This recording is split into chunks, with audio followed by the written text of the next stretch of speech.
The studio doors are locked. This is a closed set. Will Murray. I got angrier because I'm like, this is so ridiculous. Jason Kaplan. Look at me.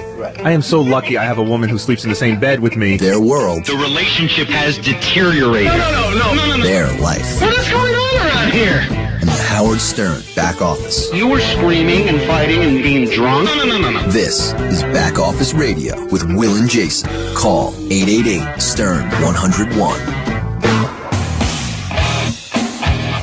Welcome to another edition of Back Office Radio. This is show 3, the show Lisa G thought we'd never get to. Don't you hold your breath after every show and go, are we coming back? Is this the week we're gone? I keep waiting. You know, first we asked, and now I'm not asking. Now I'm just waiting to be told. And fortunately, it hasn't happened yet. Welcome to Back Office Radio. I am Jason Kaplan, and we're talking with Will Murray, and Teddy Knitter is here. Teddy Microphone and Al Ragone on the board. Teddy finally decided to show up for a live show. Shut the fuck up. And they got a real mic set up for him. He's still not actually board hopping, but now you can be the star you were born to be. I'm the co-pilot, really, if you want to say. Do you know how dangerous our show is? And I know why the show, you can tell that the show is catching fire because they just told us that they added a delay to our show. We did the first 2 shows without a delay. Really? Yeah, and now we have one. Damn. So, yeah, they're like, all right, look, guys, we put in an 8-second delay just in case, in case we need to use it. We don't want to get anybody in trouble. So we are a dangerous show.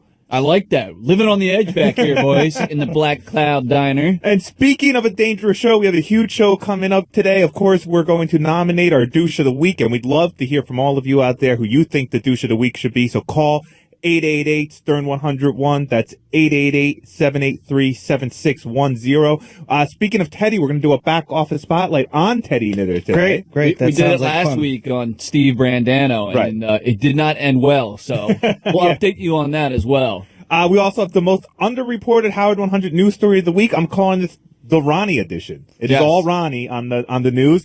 All new page 69s. And we're going to unveil a completely unknown Stern Show staffer who volunteered to make out with High Pitch Mike. Completely unsolicited. Yeah, you got to talk to the guy about that. Yeah, right? So the audience, you don't know him. We're introducing them to you for the first time pretty much, and we're going to find out why he volunteered. He's heterosexual as far as I know. Why he volunteered to make out with High Pitch Mike.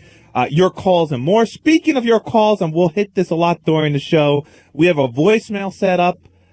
We'd love for you guys to call and leave us a voicemail and let us know how you really feel about us and our show. Right. And the more horrific, the better. Yeah, the negativity is great. Of course, listen, I have thin skin sometimes. I like positive stuff, too. And I don't see any thin skin, Jason. So that phone number to leave us a voicemail is 347-781-4335. We'll Twitter that out and everything later, and we'll mention it during the show. But Will, let's start off. What was your favorite moment or part of the Howard Stern Show this week, either on air or off air? I think one of my favorites has to be the Eric the Midget phone call. That was great when he called in about the wrestling thing and we played those clips. I love that wrestler that threatened to beat his ass. That is like the best. And then I love it too, and I love it because the wrestlers are so over the top how they talk. Yeah. And Eric is under the top. I don't know I don't know what the opposite of over the top is, but he's the polar opposite of over the top. It would be great if we could somehow get him into a wrestling match and somebody like one of the, Hogan just like boots him out of the ring or something like that. Throws him. I also thought like Victoria Jackson and D.L. Hughley, just back-to-back guests were great. Awesome. Because they were just on different ends of the spectrum, and they both had interesting perspectives. Victoria's being crazy, more Scott DePace-ish, and D.L. Hughley was just a cool dude, so. Yeah, those were great. And it was interesting back to back because, you hear somebody with really insightful, analytical, political thinking, and then we had D.L. Hughley on. So I switched that one up. No, I loved the Victoria Jackson interview. I loved everything about it. I loved her politics. I loved her voice. I loved her stories. I loved her ability to go toe to toe with Howard. Nothing he asked her or said through her. Right. It was very cool. And I love that they put her on Fox News as like a legitimate analyst. You know what I mean? Well, she is on Fox News. No, of course. And by the way, much kudos to you. We are the Back Office Show. This was a guest booking that almost slipped through the cracks. We were almost going to pass, and then you came back and made a strong case of why she should be on the show, and that's an example of you producing and making a segment happen. Yes, it's true. I pushed actually hard for Victoria and DL, so I was happy that both of them worked out pretty It was well. Will Murray Wednesday. Well, that's why I like the segments, apparently. My favorite moment of the week, and it's going to sound wrong when I say it, but it was Tim's bike accident. And I love, and the reason I'm saying it like this is I loved him. I loved Tim Sabian. And before he left on his trip, I asked him not to go. I said, dude, you don't kill yourself. If you die, what if they bring someone in here that hates me? You're like, he's my guy. You know, he loves you. He loves me, and I love him. And so I'm hoping that this bike accident is the low point, the straw that literally broke the camel's back, because Tim's at home right now with a Elephant's broken back.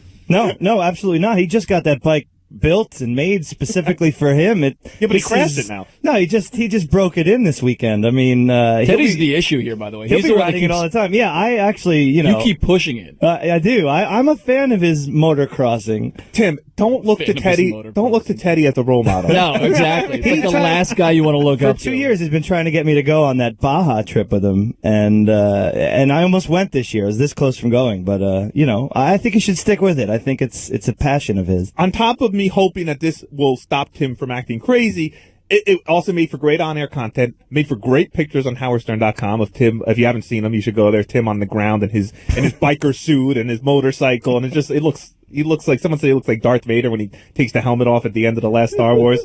And also, so funny, he's in such pain, which isn't funny, but we were leaving the studio the other day, Will, and you had to open the door for him. Yeah, he can hardly move at this point. And then he started pulling on the door handle, and I was just like, Tim, let me help you out, man. It's not happening today, brother. Oh, yeah. Hey, look, so we got to get to some reaction to our show. And let me apologize to the audience for a second, because I went back and I've listened to both shows, but I was listening to our most recent show the other day, and my voice is horrible. I mean, it is just, I like it is it. almost unlistenable. I like it. Thank you. It makes me sound so much better. Well, yeah, I mean, and I like the fact that, like, our voices are so different than when people know when I'm talking, people know when you're talking. People know when Teddy's talking. There's no. Right. It's like Robin and Howard. Yeah, except I'm Robin in this scenario because I got the girl voice. Yeah, you definitely hit some high notes that I don't think Will and I are capable of hitting. I hit high notes nasally. It reminds me when I was really young, my parents got me a boombox, my first ever boombox, and it was cool because you could record. So I used to record and talk into it and sing on it, and I'd play it back, and I'd be like, who is this douchebag? Like, it was nasally. It sounded like Kermit the Frog. And I take it to my parents, and they'd be like, oh, you don't really sound like that. There's just something gets fucked up. Oh, they're protecting you? I guess so. Well, now my mom, tells me she'll pay for voice lessons. But hey, you know what? You're on Howard 101 at this point, so fuck them all. We should, yeah, fuck everybody. Dan in Pennsylvania, welcome to Back Office Radio. Guys, let me just say, I'm listening to your show last week, cringing. The backstabbing, the talking about each other is fucking awesome. I sat here going, oh my God, this is incredible. It's awesome. Howard's going to love it. Right. Despite what Lisa says. It's awesome. Well, Lisa. Hey, you know what? Here, let's throw somebody under the bus right now. You want to stay on the phone for a live throwing somebody under the bus? Oh, we got a new bus. Hold on. New bus. Here it comes. This one's fancy.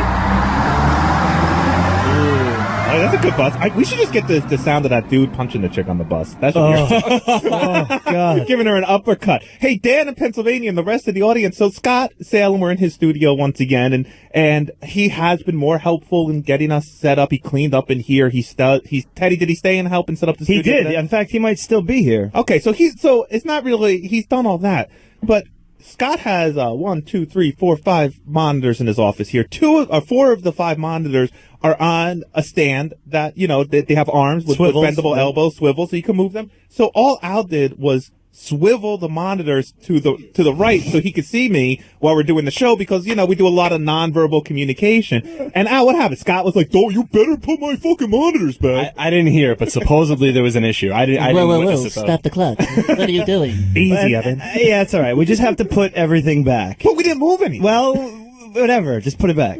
Here he is. Oh, hey. easy. This is what you got to bitch about? my monitors? Well, it's more Wait, bitching listen, about your listen. bitching. This is like hey, I'm eating banana. Sounds disgusting. Thank you. This is like my house. Okay, thank you very much. All right. Thank you. All right. Yes, this is like his house. You're done. We will put it back. We will put it back. Don't We'll worry put everything about back. it. Put It's just everything back. Better than it was. funny how you complain about everything. Oh, death look. Hey guys, can you hear a stare over the Yes. radio? Don't worry, we're only on live radio. Oh, here. now he slammed Just the lock door. the door, Will. Slam the door. It's locked. Okay, so that's a little bit of a reaction to our show. Let's do our State of the Office, and let's talk about, we had a lot of reaction to the last show. So, Al, why don't we catch people up? State of the Office. All right, so the first State of the Office, we're going to be talking about back office radio reaction. There was a lot of reaction from JD and Steve and Lisa G. And what happened last week? Several staff relationships remain icy after the second edition of Back Office Radio.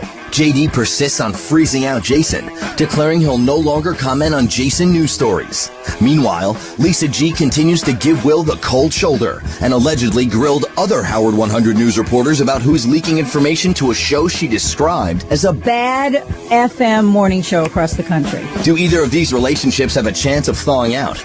Are Will and Jason worried about alienating other staff members? Did these idiots already break their promise to never discuss Lisa G again? I don't care about if other people in the back office don't like me, so I'll just say that. So how do you feel about that? I think we were on pretty firm footing with everybody at this point. There are going to be people that hate this show, Lisa G. Right. Oh, by the way, hold on a second. That's a total misnomer. Lisa G loves this show. Well, that's what I've heard. Yeah, from the news people tell us that she is sitting there glued to the radio, episode 1, episode 2, I'm assuming episode 3, that she hangs on our every word, and she seems to have a free 2 hours every Thursday afternoon to dedicate to listen to. No, I'm not saying she doesn't work. I'm just saying that. What is she doing? She's listening? For somebody who hates our show, she finds the time to listen to it. The story I got was that we revealed last week that Lisa said, we are very angry people, you because you were fat growing up, and me because I had cancer growing up. And I wasn't fat growing up. I'm a fat adult. And she immediately turned around and looked at one of the news reporters and said, you told them that, didn't you? And I think she got the wrong guy. Lisa, let me tell you, I'll narrow it down for you. They all told us. Every single one of them back there. Ralph Howard called me up at night. Ralph even called me? Ralph called me. Ralph texted me. He's like, you believe this shit Lisa G's saying? No, that's not true about Ralph. But here's the deal, Lisa. You sit in a room full of snitches, and people who don't necessarily, or who like watching you get your balls busted. Yeah, I mean, I think they all like Lisa. Other than Lieberman. But these things, okay, air horn. We know we have to be very careful with the air horn. Didn't work for everybody last week. But. So what's the deal? Because it's very weird in the office because she's trying to talk to me. Like she's trying to maintain a relationship that's the weird thing. with She's me. doing this good cop, bad cop thing. You're the good guy. She's talking to you, but she won't talk to me. But you said something interesting yesterday. Yeah, I'm not. She keeps trying to talk to me, and I'm not really into talking to her. Now, I like Lisa G. We really haven't had any major problems in our relationship. But, there's a difference between, like how Ronnie and Lieberman are fighting with each other. I really believe they don't like each other to a certain extent, and I believe everything that they say. But they're also like, hey, they're doing it for the radio. They know, I know we make fun of Lisa G, then she makes fun of us in the news. It helps Lisa G. It helps us. It's a cycle. But she broke the cycle by going outside and calling our bosses to complain about something you said. I don't even know if it was on air or off air. But once you do that, I mean, people think I'm a weasel. People think I'm a bad person. I would never do something like that. And then how do you have a fun fight with somebody if once they get somewhat upset or offended that they're just going to go around your back and call somebody on you? I've dealt with this before with Lisa. She threatened to go to HR with me twice. Really? Yeah. One time it was on the wrap-up show when she was complaining that nobody on the red carpet was stopping to talk to her, and she was blaming it on nobody gives radio respect. And I said, well, maybe nobody wants to stop and talk to the old lady on the red carpet, put a young hot chick in there. And then she went to Tim and complained of ageism and said that she was going to go to HR with it unless I cut it out. So Tim called me down to the office, and he explained it to me. And I said, well, if Lisa G promises to never make a derogatory statement about my weight on the show or on the news, then I will not mention her age. And that's where everything ended. I don't think it went any further than that because, quite frankly, you can't have it one way. You can't have her making fat jokes on the news, and then I can't. And she's making jokes about our show. Yeah. Like, she's made jokes, which I don't care. I love it. I think it's great content. But like you said, you can't, she's not allowed to make jokes and if we're not allowed, you know what I mean? Yeah. And then another time when we had the staff picture, she, Lisa G has this thing where she waits. We don't do that anymore, by the way. What happened to that? I think Howard's done with it.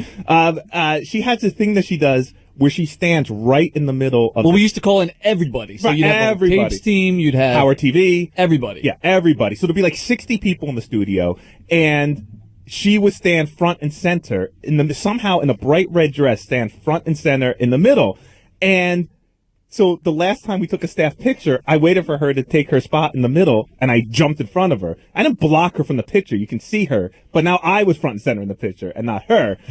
And she called me into the green room. I think you blocked about 30 people when you jumped in the front. She called me into the green room afterwards. She was livid. She said I crossed the line, that I went too far, and that if I didn't knock it out, she was gonna take it somewhere. So I told her, knock yourself out, take it to whoever you got to take it to. If the big complaint about me is that I stood in front of you for a picture, let's do it. And then that was how great would that HR meeting be? I have no idea. Excuse me, this rather large man stood in front of me in front of the staff picture. Aside from Lisa G, there's also the JD angle of the reaction to the Back Office Radio show. Everybody hates you.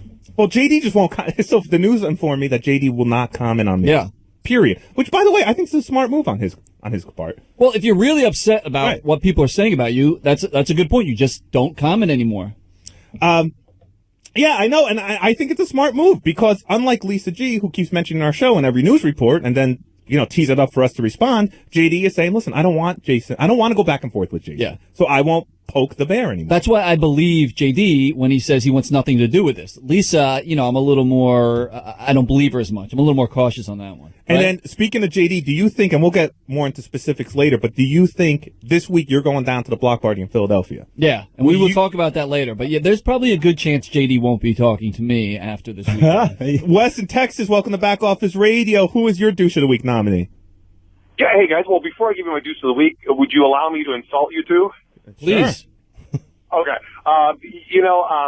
Jason, your voice is horrible. I mean, it is unbearable. But I don't know. For some reason, it's unique enough that it will work on radio, and I think you are going to have a career. Thank you.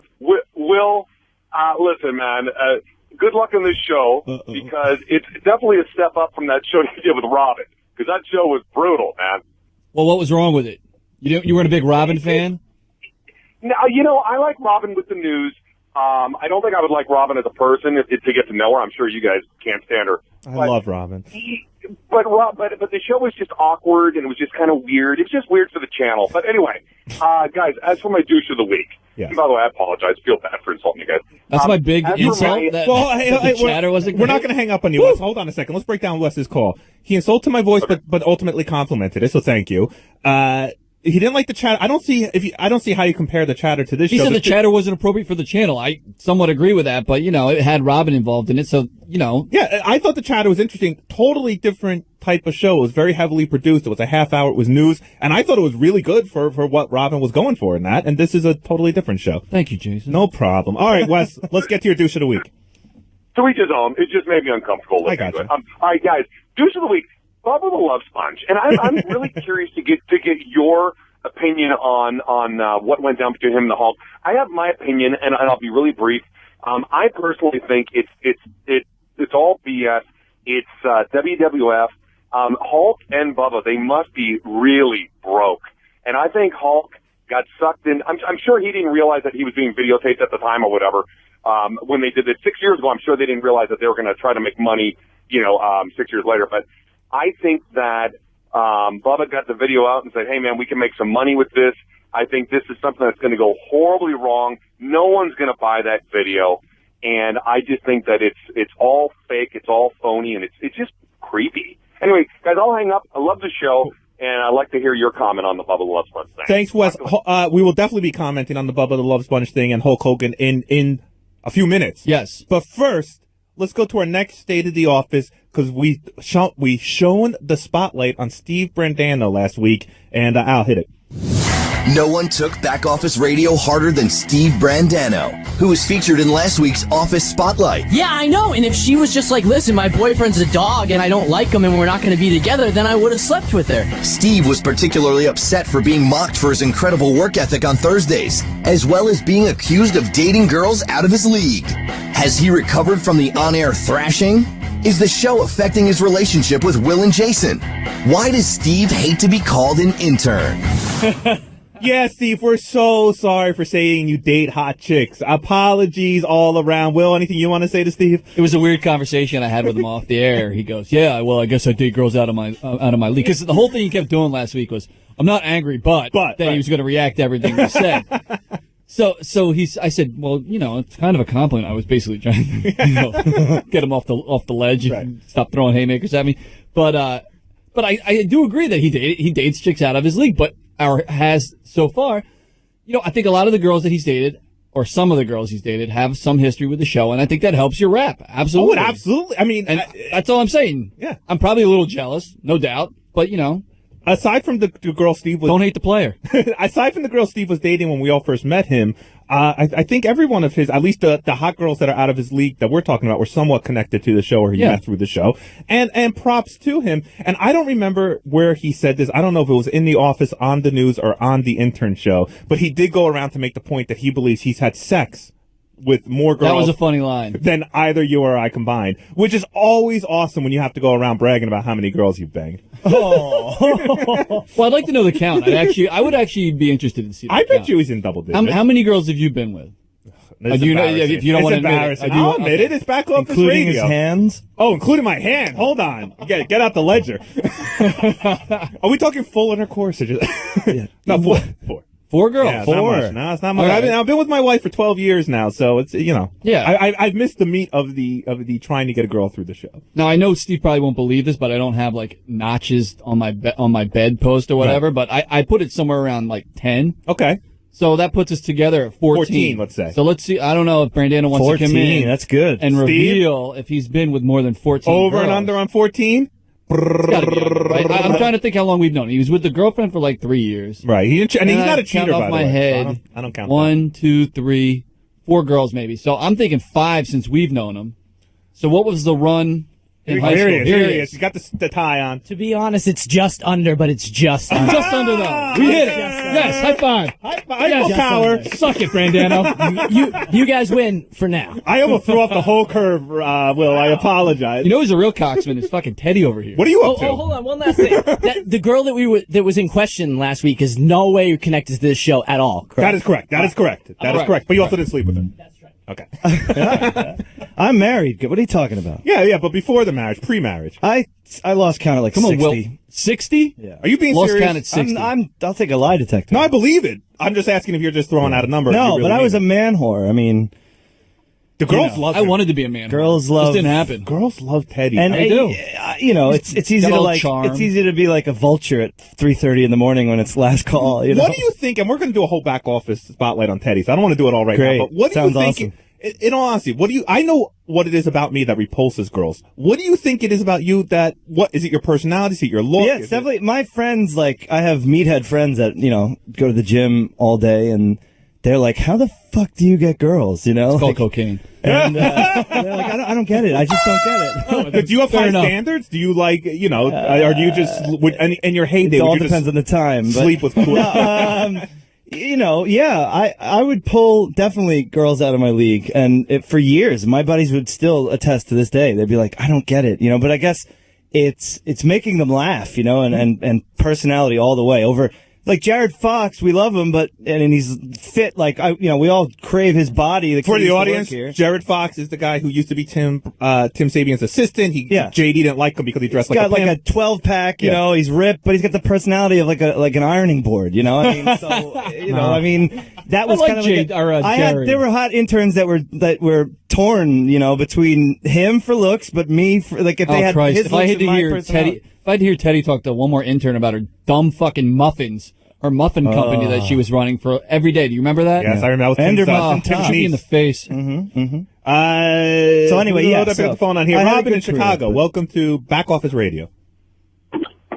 Robin, in Chicago. I'm going to hang up on you in a second. Hi, gentlemen. I'm so sorry. That's okay.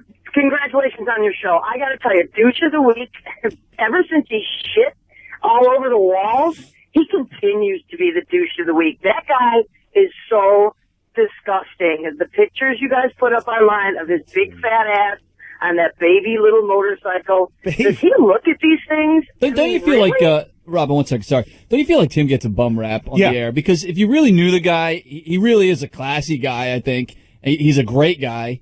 And Howard just kind of paints him as this total pig. Which he has his moments, but so does everyone. I think Tim's awesome, and I'm going to say, listen, I wasn't a fan of Tim shitting on the bathroom floor and Who is? taking weeks to clean it. However, I'm a huge fan of Tim getting us his bike accident pictures right away, and they're embarrassing pictures. I mean, Tim does not look good in the pictures, but you know what? Tim is a show-first kind of guy. He got us the pictures. I think the pictures you can see on howardstern.com right now totally redeem him for a poopgate or shitgate or whatever you want to call it. That's my opinion. I love the guy.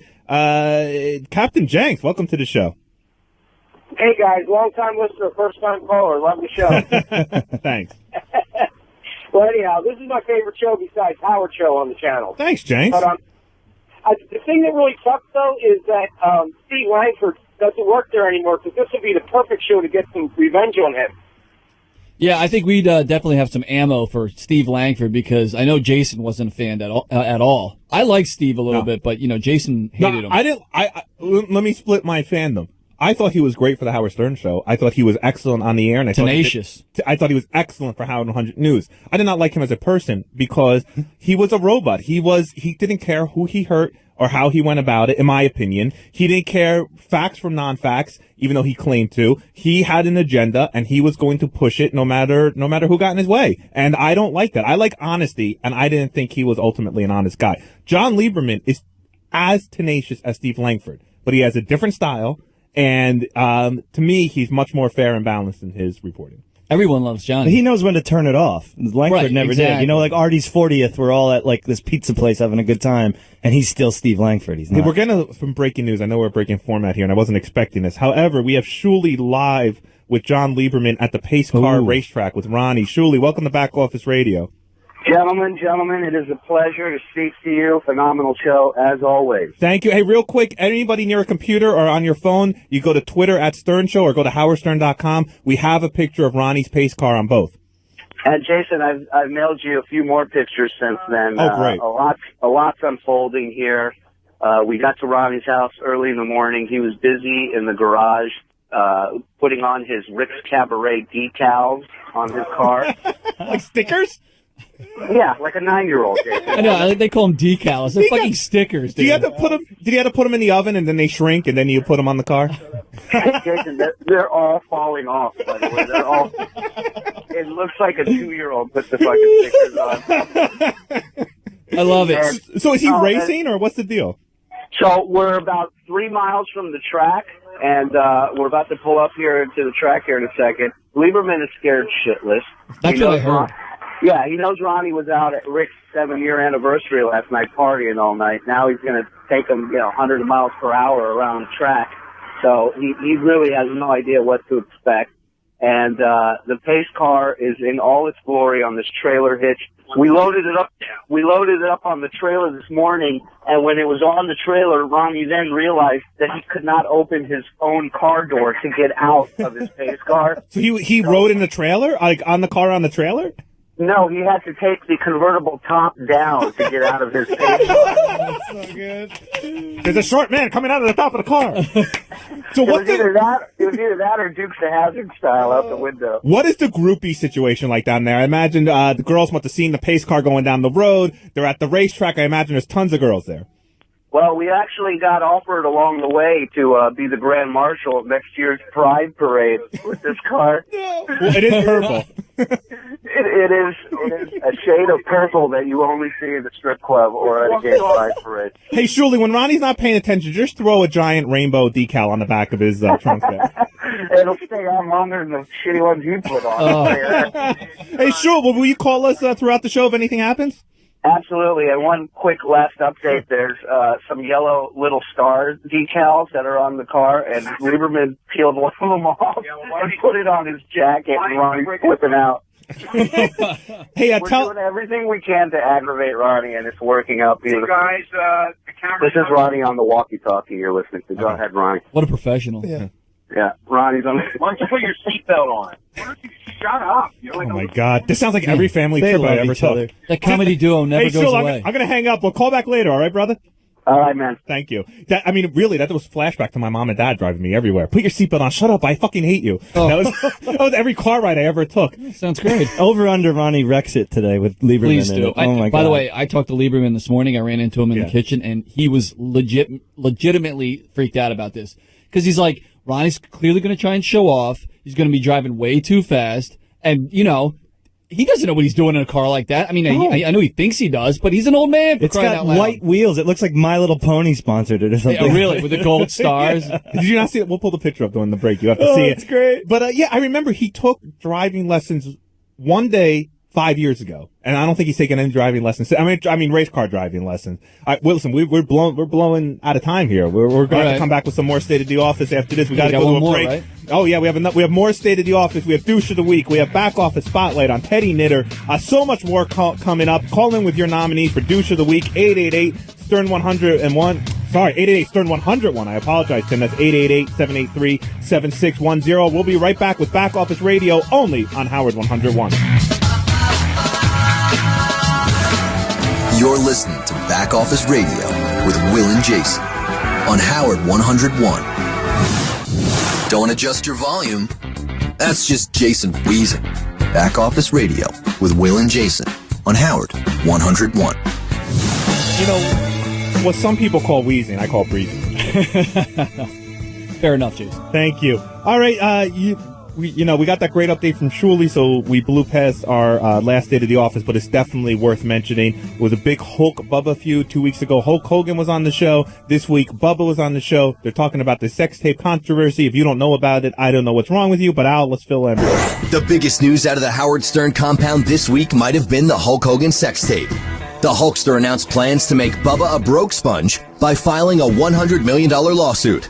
And Bubba called in to try to explain why he let Hulkamania run wild all over his wife. I was in a different spot of my life at that point, and I really can't get into, the spot of life that I was in. But you were depressed. Yeah, insecure and depressed and, Some in the back office wondered why we even gave a shit.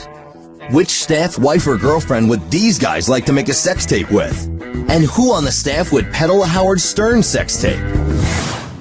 Lots of stuff there. Let's start with the Hulk-Bubba feud and who believes what. Real quick, this is just our opinions, of course. We don't know anything. We don't have any inside info. Will, why don't you start? I have a good theory about this, and I'm not sure what has been revealed on the air and what hasn't. Right. But I believe Bubba taped Hulk having sex. The Hulk didn't know about it. Okay. Then the tape was stolen from Bubba in some way. I think he was showing it off to people. I don't believe that he just left it in a warehouse somewhere and it disappeared. Right. He was showing off to people, but I don't believe he had anything to do with its release. Do you believe Bubba when he said he's never even seen the tape? No, I think he's seen the tape. Do you think there are more tapes of Hulk or somebody else in Bubba's house? Yeah, there could be. I mean, yeah, I think that absolutely. But I do believe Hulk has every right to be angry at Bubba because he didn't know he was being videotaped. And Bubba's probably a little confused, like, listen, I'm getting blamed for this, but I didn't release it. But that's besides the fact. He should never have taped Hulk without him knowing. If that is indeed the case, I happen to believe Bubba when he said on the air the other day that all three of them knew that they were being taped, and I do believe that. It's my opinion. I don't know what the truth is. It's been great though because I've been using this as a litmus test to figure out which Stern staffers might have gone down to Bubba's house to bang somebody. Yeah. Because, Ronnie spends time down there and Tim and some of the other guys. So I went to each of them this week and I go, so guys, are you worried? Is there a tape coming out? Are you worried that there might be a tape with you? And to every single one of them had no visual reaction. They were just like, no, of course. Oh, please, give me a break. That's because Heather wouldn't sleep with any of those dopes. You kidding me? That's a great. By the way, I think that if the rumors are true that I'm hearing behind the scenes, yes, Hulk has every reason not to know that tape wasn't being taped. Apparently, that makes sense. Apparently, some of the rumors we're hearing, without getting into specifics, is that Hulk used language that he probably wouldn't never use. went out. Right, if he knew he was being taped. Listen, you just bang a hot chick, you probably say shit you're not thinking shit. Well, not if, like I said, if your theory is correct that he knew he's being filmed, he would never say things like that. Dusty in Michigan, welcome to Back Office Radio. Thank you, sir. Glad to be on. I am a big fan. I love this show. Love you guys. Thanks. You guys, man, you just please tone it down a little bit so you guys can last. I mean, they're going to kill you guys. Nah, we're good. We're good. We know where we stand, man. We're good. Thank you. Thank you for being a fan. Phil in Little Rock, you have some theories on Bubba. I do, actually. Here's the thing. Will, I'm kind of with you a little bit on that one, man. But think about who stands to gain the most from it. I don't believe if you have a tape recorder in your house, you know where all those tapes go. You got to know where that footage goes. Of course you do. Bubba made the claim that he had no idea what happened, didn't know who took it, whatever. You don't know who's in your house, who's watching your tape, who knows what. Give me a break. I do think that Hogan didn't know. I think that Bubba stands to gain the most from it because he's going through a divorce. He's also going through a rocky time with Hogan.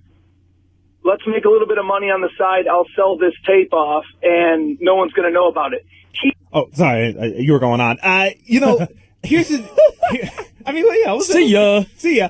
Here's the deal. I don't know who's to blame. We don't know who's to blame. I doubt the truth will ever come out. I'm of the position that I don't believe anybody. I believe they're all in on it. However, one of my favorite things that Bubba kept saying yesterday on the air with Howard was, I'd have to be a complete idiot to know leak the tape while also the shit I said on it. I have to be a complete moron. And my response to that is, well, yeah, maybe you are a complete moron. I mean, why is that out of the realm of possibility? Are you saying a guy that uses a shit fan on his show might be an idiot? I think there's no gray area. I think Bubba either calculated, is calculating and was in on this and knew exactly what he was doing, or he's a complete moron that somehow let this tape get leaked out by either bringing it out of the home or letting people in his home he doesn't trust. Right, so neither conclusion is very flattering. Right, we're arguing over, as Steve Brandano pointed out in the office, we're arguing over whether or not Bubba's a liar or a moron. Mm-hmm. Yeah. So, and by the way, and Steve, another one of Steve's weird theories, he keeps harping this whole nobody but our show cares about this Hulk Hogan Bubba sex tape thing and nobody, nobody really cares and Bubba's kids probably don't even know about it. I don't think Steve notices that it's trending. It's huge. It's huge. Everyone cares. Heather Clem was trending on Google for 3 straight days. I think USA Today or one of the big Daily News has a huge Hulk Hogan, Howard Stern, Bubba spread in it. This is national news. It's funny to me that Steve, a guy who can do an hour-long rap on Parks and Rec, right, one of his favorite shows, is saying that our priorities are wrong when we give a shit about the Bubba sex tape. He's like, no one cares. No one cares. Everybody cares. Hulk Hogan, and I heard Matthew Berry make this point on his podcast, Hulk Hogan might be the most famous person in the world. And what I mean by that is, yeah, doesn't have a huge TV show or a huge movie, but he's probably one of the most recognizable living human beings worldwide. Right. You see all those Mexican kids wearing WrestleMania 8 t-shirts now, so of course they know him. So, okay. So we asked ourselves in the intro, which staff member would we like to make a sex tape with? Yes. I changed mine. Well, I have 2 answers, because I also said, I read it wrong when you first sent it out, and I actually wrote down which staff member leaked sex tape I would like to see. No, I think, either or. What are you saying? You want to make it's not one different, with someone? is it? Well, yeah, no, either you were, I have 2 different, okay, I'll give you my answer. Go ahead. So the staff member's spouse, who I would like to see in a leaked, or a significant other, that we'd like to see in a leaked sex tape would be Elisa Jordana for me. Okay. I would like to see her, not necessarily with Benji. So you're saying you wouldn't want to have sex with her, you just like to see her in a video? Or be in the video with her. No, that's the one I'd like to be in the video with. If I was going to make a sex tape with a significant other on the Stern Show, it would be Elisa Jordana. She's hot. She is smoking hot. And then she's up there for me. She's got to be in the top 3. But man, I tell you, Rachel Fine sent those pics of her from Hawaii. Mm-hmm.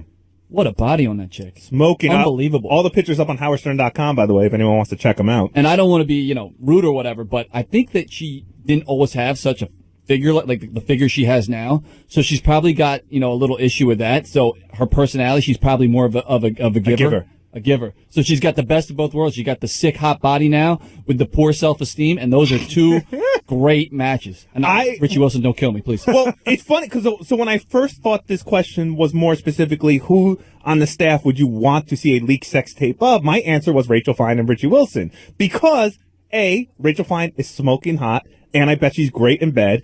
And B, from what I understand, Richie's a maniac in bed. Yeah. I mean, we've heard stories about, he likes to get a little physical. Nothing illegal I'm talking about, but, I don't think Richie lays he has all these, medieval torture devices in his apartment. He's on the stretcher. And they're both physically fit people, and they're both a little crazy. I think that their sex tape would be hardcore. Are we missing it? Teddy, any opinions on this? They're both good. But what about Mrs. Murray?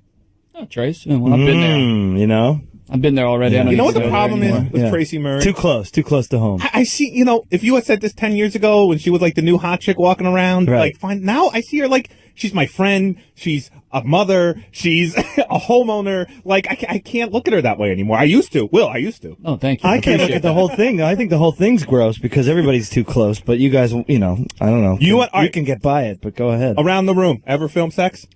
No.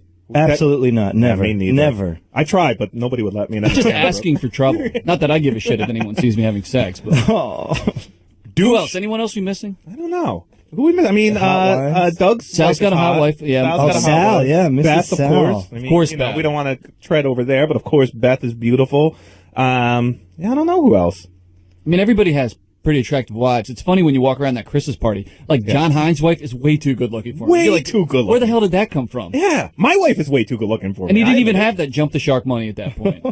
Yeah, well, he had that 80 blowjob thing going on, and he probably just, swung it hard in front of her and just like, hey, Swung it hard in front of her. get on the train or get out of the way. Oh my God. Jump on this shark, honey. How'd you like to be 81? All right, before we get in too much trouble as Don, let's go to our nominees for Douche of the Week. And Teddy, why don't we start with you? Oh, me? Mine's interesting. I mean, I'm not picking on the guy, but my nominee for douche of the week this week is Benji because he's getting fat again. I love it. I love it. You get a hot chick. It's a man's world. Yeah, I mean, he was doing really well there. They were working out like crazy, and he was getting super skinny, and I was starting to get really jealous because he's got the hot chick going. He's, they live together, and he was getting thin, and I was like, oh boy, he's, I don't want to start envying him this much. And then lately, I've just been noticing him, and I know it's fall, and we're all getting that insulation on, but I was just looking at him the other day, and I was like, oh God, yes, you're getting gross. And you know what else besides the weight? Remember he had that whole look Grosser, I'd with say. the hair and the beard and the makeup, all that. He's just back to Rock being of Benji. Age is Benji. That's Yeah. what I call I him. hope Elisa really likes Benji because she has the real Benji now. Right. I mean, have you ever seen a guy get a girl just purely based on personality? Purely Right? based on personality? Yeah. I mean, that splotchy, sweaty skin. He's getting fat again. I don't see him and go, wow, he's got some great physical redeeming qualities. He got her because he gets her mentions on the show. I mean, that's my. No, I don't think that's it. No, I do. I don't think that's the case now. I think that she genuinely likes him now, but I think in the beginning, I absolutely do believe that. Kyle in Lancaster, welcome to Back Office Radio. Who's your nominee for douche of the week? My nomination is Hulk Hogan. Okay. He is just a big douche, period. But he lies to Howard every time he's on, I feel like. And there's no way that he didn't know he's being taped. If he lived in the house for longer than a month, Gary made the show the other day on the wrap-up that if you come to Gary's house, you know that he has cameras, so you might not want to pick your nose on his porch if you don't trust him. It's the same. That is like such a perfect metaphor because it's so true. I mean, that analogy is perfect in the way that there's no way that Hulk didn't know there was cameras there. Well, Kyle, I'd love to discuss this with you further, but Steve tells me that nobody in America cares about the Hulk Hogan story. So, Next. Will and I have the same nominee for douche of the week, but for different reasons. So, Will, you want to go first? All right. My douche of the week happens to be Scott DePace. Surprise, surprise. So, hold on. So, Scott DePace. Oh, I forgot to do my wrap up with Teddy. Teddy Knitter. What? Benji Bronk is your douche of the week. Sorry, I need to put a bow on that one. All right, go ahead. Who's your nominee? Will? Seriously, it wouldn't have been the same without that. Thanks Give him for up a that. sound effect. Mine's Scott DePace. Excellent. He comes back to the back office, which he does often. And, I feel like a lot of times he's just looking to argue. And this, I feel, has to be one of those cases. So he comes back and he says, he's all angry because Howard TV In Demand is going to charge an additional $10 if you smoke cigarettes or you smoke in general. Mm-hmm. So he comes back, he goes, I can't believe I have to pay $10 because I smoke 4... Jesus, you all right there, Teddy? Right there? He smokes 4 cigars a week. Okay. And he looks at me and John and Steve, and we've all had our health issues. I had the cancer. Those guys have diabetes. He's like, why don't you guys have to pay more? This is ridiculous that I have to pay more for smoking cigars and you don't have to pay anything more. And then I said, well, you know that cigars can lead to cancer. He goes, no, they don't. What are you talking about? My father smoked cigars for 50 years and he doesn't have cancer. Dr. DePace. That's what I mean. Like, that's his scientific evidence that cigars don't lead to cancer. Well, if I didn't experience it, it can't be true. Happen. Right. And then again, he goes back to us and he goes, you guys have way bigger health problems than me. Why do I have to pay for you guys? And then he said to Steve, he actually said to Steve and John, you guys shouldn't even be able to reproduce. Wow. He said that was a little strong. He said that they shouldn't be allowed to reproduce? Yes. This is the same guy that laughed at you for wanting to adopt a kid? Yeah. Yeah. That this is the guy. People ask me all the time why I don't go in and fight with the pace anymore. And my answer is I don't need to. All you have to do is listen to him talk for 5 minutes and he digs the hole himself. The best part of it, too, was he goes, well, if I get cancer, I won't get it for another 25 years. And I go, oh, you mean when you're on Medicare and the government will have to pay for it? So let me understand this. The Mr. Conservative who follows the Republican Party, who is anti-abortion, he's for, what do you call it? I guess euthanasia? I don't know what you call Sterilization. it. Sterilization. Thank you. You know, like the Nazis and some other regimes have to stop guys like Steve Brandano and John Hein who were born with an affliction from reproducing. Right. And I would assume then he'll take that too if your kid is retarded or has Down syndromes or has autism. Anything. Black. It looks like Jason. Whatever. It's, so I guess. I throw in baldies, by the way. Here's my response to Scott on that. Scott, you're a capitalist. Howard TV and On Demand is a privately owned business, and they can conduct their business any way you want. If you don't like it, you should quit. Well, that's the other part. He blamed it on Obamacare. I said, Scott, they probably have a room full of, people that measure, how expensive it is for somebody that smokes compared to somebody who doesn't smoke, and that's how they come up with that $10. They're called payment. actuaries. Exactly. Yeah. So, I mean, there's a lot of math that goes into it. It's not like, oh, you smoke, let me control you by charging you an additional $10. Well, I believe you and I both live and work in the United States, Will, so we are also affected by Obamacare, and Sirius has not raised our health. I mean, they raise it every year, but I mean, they haven't given us a specific surcharge for smoking. And by the way, why not just lie? Yeah. I mean, why not just say, cigar smokers aren't smokers. He only does it on the golf course. So it's like, I would not classify myself as a quote unquote smoker. I don't know how they catch you with that shit. Well, it's because he probably talks about it, maybe they hear about it, but.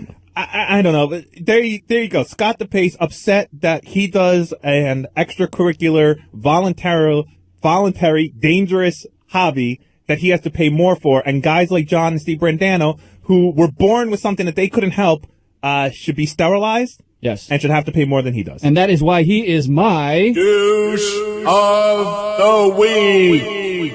And Scott DePace is also my douche of the week, and for other reasons. I listened to Victoria Jackson, and like I said, she was one of my favorite moments of the week. I thought she was great on the air. I think she should have her own show here on Howard 101. But when you listen to it, you understand that she is a completely on the fringe. She is as on the fringe for the right as somebody on the left would be who really does want to turn this into a communist socialist country. You know, not like the fake one that they keep saying Obama's doing, but a real, let's blow up the system and, live in a kibbutz. That's how far apart she is. And I'm listening to it and I'm like, Scott is sometimes a reasonable guy. Even with politics, I'm like, he cannot be buying into any of this shit. And he came out and said he believed with about 70% of what she said. Really? Yeah. He said it on the wrap-up show. He said it in the hallway. So this, again, why don't I argue with Scott DePace more on the air? Because I don't need to. Because he's so far on the fringe every time he opens his dumb, stupid mouth. The whole world can just hear him for what he is, which is why Scott DePace is also my douche of the week. Well, there you have him, Jason. That is our douche of the week nominee, Dave in State College, Pennsylvania. Welcome to Back Office Radio. Hey now, DePace is my nominee for douche of the week, and that's probably three. The reason. Three. I think that's an automatic win. Then it's like AGT when you get the 3 X's. Well, I'm really conservative. I'm actually probably more libertarian than conservative. So I mean, Scott and I share some opinions on economic things, but. Listening to the show can be really frustrating because he's the only guy who has any kind of conservative opinion at all, and he is so. Hey, Dave, because I have conservative friends. I do. I have some friends that, and we get in arguments sometimes, and we certainly don't see eye to eye when we talk politics, but they come from a rational place. They come from, they're well-read, they watch TV, they're informed citizens, and they're interesting to talk to. Even if you don't agree with somebody, they're interesting to hear somebody else's point of view. Scott what you're saying is that conservative, Scott does not represent conservatives. No, it's frustrating to have him as the only guy who has the so-called conservative viewpoint. Right. When he is so, it's frustrating. And by the way, I went to howardstern.com to look at the pace car pictures. Yeah. and ended up looking at the Rachel Fine pictures. Of course. Holy moly! Come for the pace car pictures, stay for the bikini pictures. That is somebody, right, man? She's the one. If there's going to be a video leak, that's the one I want to see. Yeah. You know what? Yes, it's Rachel Fine. That's Gotta the be, answer. right? Can we all come Thank to a you. consensus? It is Rachel Fine. Now, would you want to be in the video with Rachel, or would you want to What just... the hell are you talking about? What I want to be in the video? What do I want to sit there and watch it and play with myself? Yeah, that was the question on the table. No, I'm not saying you had a choice. Like, would you watch it, like, if it got leaked, a Rachel Richie sex tape? Of course. Okay, yeah, me too. But I'd much rather have sex with her. If that's what you're asking. Right, but okay, so if you were allowed to have sex with her, but it had to be videotaped, would you still do it? Yeah, I don't give a shit. All right. Oh, I couldn't. I'd say no. Would you do it for Howard TV? Of course, my wife's not going to allow that to happen. But yeah, I mean, what am I going to do? The worst thing that's going to happen to me is I get high-fived. Can I just tell you, I'm trying not to eat right now. I'm so hungry. And the reason is because... What?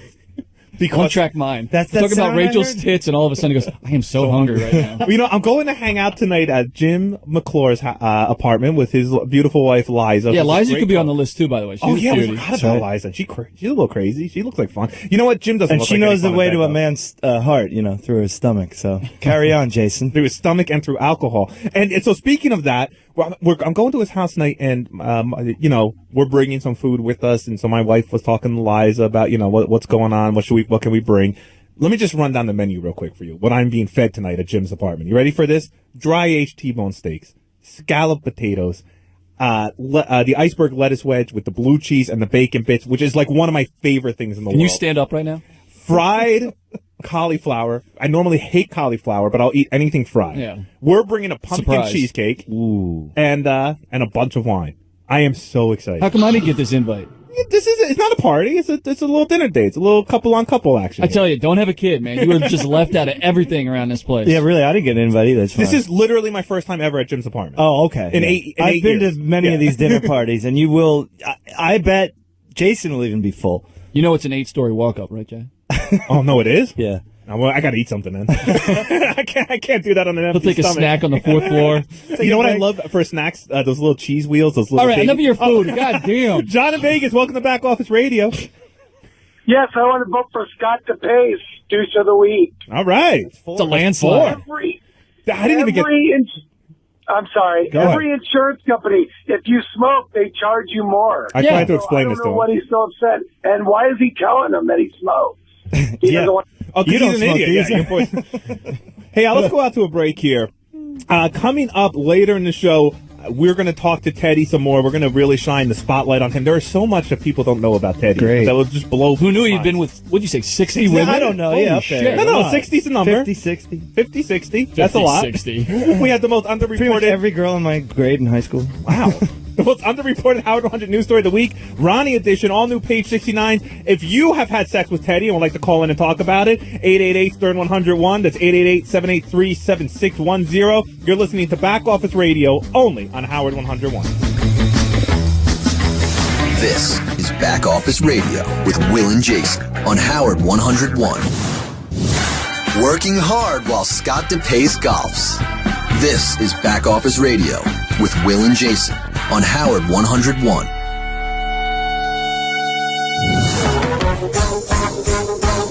Welcome back to Back Office Radio, and there probably is a pretty good chance Scott's golfing right now, isn't there? It's a little chilly. A little chilly. Yeah, But, you know, he might be napping at this point. he's one of those guys that he'll go to like the last day, right?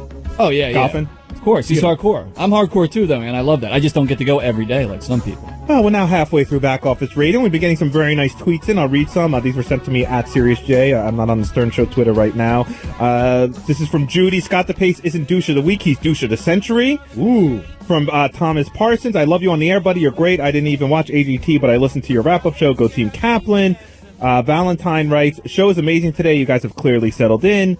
Here's another one. Jason almost apologetically tells Will that he used to want to have sex with his wife. How great is this show? Thank you. Will and Jason remind me of Bert and Ernie, but way less charismatic. We used to be called Bert and Ernie, didn't we? Bert and Ernie, Will and Grace or Will and Jace was another one. I refer to us as the number 10. Yeah. But not all the feedback has been positive. We do have a voicemail number set up. That phone number is 347-781-4335. If you want to call and leave a voicemail for us to play on Back Office Radio. And here's some from last week. Here we go, Back Office Radio, another show where Jason is going to throw everybody under the bus, so hopefully you'll have a big smile on his face Monday morning because Howard's talking about him. You know, you listen to the newsroom and those guys interview everybody in the back office and talk about how, you know, they don't trust you. You know, you're the worst kind of guy to work with. A guy that nobody trusts. Sure, you say you got friends, but they're not friends. You know, when you're the kind of guy who, you know, will stab a person right in the back in a heartbeat and just walk away because you think you're going to further your career. It's the worst kind of guy to work with. Somebody you don't trust. Jason Kaplan fucking rules. This is Blaze from Albany, and anybody who doesn't like it can eat a dick. He's throwing everybody under the bus, and I love every fucking minute of it. Baba Booey to y'all. Jason, you're such a fucking idiot. Your voice is the most annoying thing I've ever heard in my life. You're a piece of shit. I hope you get fired. Fuck you. Jason, Will, you guys do a great job, man. Keep it up. Look forward to listening to the show. It's great to hear new programming when Howard's off. Keep it up. Jason is like that kid in class who reminds the teacher to give everybody homework. I think you're a cool guy. Jason, you're just a fucking prick. Thanks. Have a nice day. Yeah, this is Tyler from Quincy. I just wanted to say Jason is the most annoying person at the Howard Stern show. His voice is horrible. He's disgusting to look at. He starts so much shit. I mean, even that fucking fast food show is annoying when he sits there and eats this fast food that's been sitting around for fucking 30 minutes. And he says, or maybe an hour, and says it's delicious. Give me a break. Your fucking weaselly laugh. Jesus, you're horrible, Jason. Even on this voicemail, I started to cringe a little bit whenever I heard your voice pop up first. But, yeah. Other than that, I guess you're not a bad guy. The shit you start is entertaining, I guess, for the most part. All right, fat shit. See you later. Wow. I like to say that I like a hot McDonald's double cheeseburger, and I also like one that's been sitting out for an hour. I could take it either way. What about one that's been sitting around for a year because it's still sitting there? That one's gross. Well, thank you for all of our fans. Those are great. Those are funny. Again, if you want to leave us a voicemail, the phone number to call is 347-781-4335. And of course, to call in now to talk to us live on the air to tell us who you think should be douche of the week or ask us anything. The number is 888-STERN-101. Now on the hotline, we have somebody that is probably totally unfamiliar to the Howard Stern Show audience. His name is Michael Fox. This is not to be confused with Michael J. Fox. This is Michael Fox. He was a former intern, Will? He was a former intern who was hired in Howard's office. So he doesn't do a lot of stuff around here, but he does a lot of stuff for Howard privately. Right. But he's at all of our kind of social functions. Yep. Parties. He's a great guy. Right. We all know him from the show. Nobody in the audience knows him. Right. So last week, Victoria Jackson came in, and High Pitch Mike, who's going to join us in a second. Yeah, you think you hate my voice. He posted an idea that said, hey, wouldn't it be funny if I made out with a guy, a straight guy, in front of Victoria Jackson, kind of to freak her out? Okay. And, you know, it's kind of a funny idea, but then you're like, well, who's this straight guy that's willing to make out with High Pitch Mike? And it turns out it's Michael Fox, who's on the phone right now. So, hey guys, how you doing? Hey, buddy. So, hold on. High Pitch Mike, I just want to make sure I have this correct. So, did Michael come to you and pitch this idea, or did you go to him? Well, it's kind of like ongoing discussions. You know? Why? You know, we're Facebook friends. I don't ever see him, you know, except I think once a year at the Christmas party. Do you like him? Is he a guy you find attractive? Oh, he's good looking, sure. Now, Michael, didn't you try to kiss Mike at the last Christmas party? I didn't try to. I did. Like this was in 2009. Yeah, years ago. All right, hold on. Why don't you tell the story? Go ahead. Well, you know, everyone's drinking. We're piss drunk about 2 hours into the party, and I'm taking a picture with him, and I lean over to like kiss him on the cheek, and then I was like, no, you know what? Let's do it on the lips.